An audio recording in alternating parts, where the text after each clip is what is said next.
இந்த உலகம் இருக்குதுல்ல உலகம். அது 2 விஷயத்த நோக்கி ஓடுது. 1 லவ் அன்பு. 2வது வார்.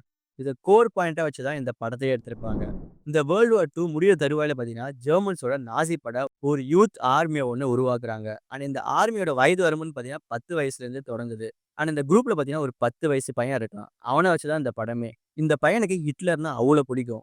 எந்த அளவுக்கு பிடிக்கும்னா, ஹிட்லர இன்ஸ்பிரேஷனா வச்சு நாசியோட படையில சேர்ந்து ஹிட்லர் கூட வேல பார்க்கணும்னு ஆசைப்படுறான். அண்ட் எல்லாருக்குமே தெரியும் ஹிட்லர் வந்து ஒரு இனவாதின்றது. ஜூஸ் மக்கள அடியோட அழிக்கணும்னு நெனைக்கிற ஒரு ஆளு. அண்ட் இன்னசென்ட்டான அந்த 10 வயசு பையனோட மனசுல ஜூஸ் மக்கள்ன்றவங்க வந்து ஒரு கொடூரமான ஆட்கள்னு சொல்லி விதைக்கப்படுது.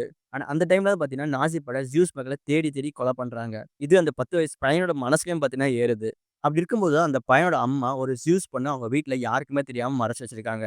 அண்ட் அதுக்கப்புறமா அவனோட அம்மாவோட அன்பாலயும், அந்த ஜியூஸ் பொண்ணாலயும் எப்படி மனம் மாறுறான், அவனோட மனசுல விதைக்கப்பட்ட எண்ணம் தப்புன்னு உணர்ந்து, எல்லாரும் சமம், எல்லாரோட அன்பா இருக்கணும்னு சொல்லிட்டு எப்படி உணர்றான்றது தான் படத்தோட கதையே. நான் சொன்ன இந்த கதைய மட்டும் நீங்க தனியா பார்த்தீங்கன்னா, இது ஒரு சென்சிட்டிவான கதையா தான் இருக்கும். ஆனா இந்த கதையவே பார்த்தீங்கன்னா, ரொம்ப அழகா, ஃபன்னா, என்ஜாயபிளா காட்டியிருப்பாங்க.